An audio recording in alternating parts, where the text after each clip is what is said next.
G'day everybody, I'm Jessica Kate and I'm going to read you a little scene from my book, A Girl's Guide to the Outback. This is a scene from the start of chapter 7. This was a terrible plan. Kimberly twisted the strap of her handbag as she stood by a park bench and flickering streetlight and watched the bus that had deposited her here roar off into the night. Though maybe the old diesel engine struggle into third gear only sounded like a roar compared to the utter lack of other noise. The town of Burradoo at 3 a.m. had about as much life in it as the lump of pungent roadkill that lay next to the town's welcome sign. She scanned the main street in both directions. Lit by a full moon, Burradoo appeared to consist of single-storey, tin-roofed buildings scattered along both sides of a minor highway, with two notable exceptions: the sprawling two-storey pub in the centre of town and the 20-foot-tall fiberglass orange located opposite. Kimberly blinked at that gigantic fruit. Yep, it really was a massive orange, topped by a short stem and one leaf. It rested by a dilapidated shack with the optimistic sign, Tourist Information Centre. Yikes. Could there be any explanation for this phenomenon besides an abundance of spare time, a lack of amusement, and possibly something nefarious in the water? A rustle stirred in a bush nearby. Kimberly dragged her eyes from the orange and scanned the park behind her. She'd made the mistake of watching Wolf Creek last week as part of her Learning Aussie Culture via Movies initiative, and now had a phobia of strangers who offered to help stranded travellers. No further rustles. Probably just a bird, not a deranged serial killer, or a lunatic obsessed with oranges. She wiped wet palms on the legs of her jeans. Even at this hour she was sweating, but surely Sam wouldn't leave her stranded here till morning. She'd sent her estimated arrival time when she boarded the first bus back in Brisbane 12 hours and 2 transfers ago. But who was she kidding? Sam would probably love nothing more than to leave her perspiring on a chewing gum covered bench for a few hours. He certainly hadn't sounded enthusiastic about her arrival.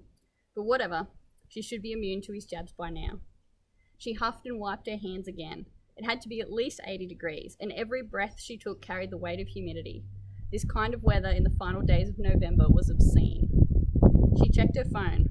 The Australian SIM card she'd purchased in the airport had worked earlier, so that couldn't be the issue. No service. Terrific. She was in the middle of town, for goodness sake. She dropped the phone back in her bag. Headlights swung onto the road 100 yards away. Kimberly's stomach performed a triple pirouette. Maybe her overactive sweat glands had more to do with the disgruntled Australian preacher than this un-Christmassy weather. She fought the urge to sprint after the long-gone bus. 80 yards. There was no way this could work. Sam had made his feelings pretty clear by resigning. Apparently leaving the ministry he founded was preferable to working with her and the expansion plan. Maybe she should have taken that hint. No, think positive. 50 yards.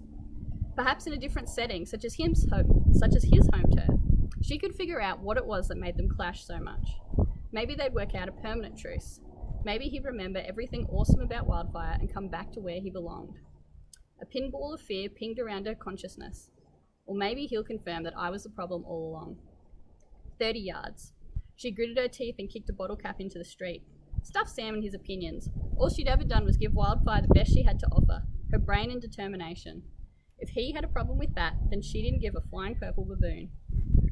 And if she'd spent the week after he left tearfully watching every sci-fi series in her collection, then that was just a coincidence. 5 yards. Time for prayer of desperation number 23. A God, a God, a God, a God, a God. The pickup truck crunched to a halt on the loose gravel scattered at the roadside, and a familiar figure stepped out of the vehicle. Kimberly squinted. The darkness and intensity of the headlights as he crossed in front of the vehicle obscured his expression. Time slowed as he paused in front of her, and the yellow light finally illuminated him. Him, his moleskin pants, and the cotton shirt that flexed over his folded arms. He could have passed for Hugh Jackman's younger brother in the movie Australia. Her breath left her in a rush. She'd managed to convince herself in the last 6 months that, taking into account his irritating personality, she would no longer find the disarray of hair endearing, his open expression trustworthy, or his ready smile comforting. She'd been an idiot. And if that triple threat wasn't enough, welcome to Australia. Oh, that voice. A shiver danced between Kimberly's shoulder blades. It was enough to make a girl throw her passport into the Pacific. Thanks very much for listening to an excerpt of A Girl's Guide to the Outback, and thanks for joining us for Wednesday Excerpts.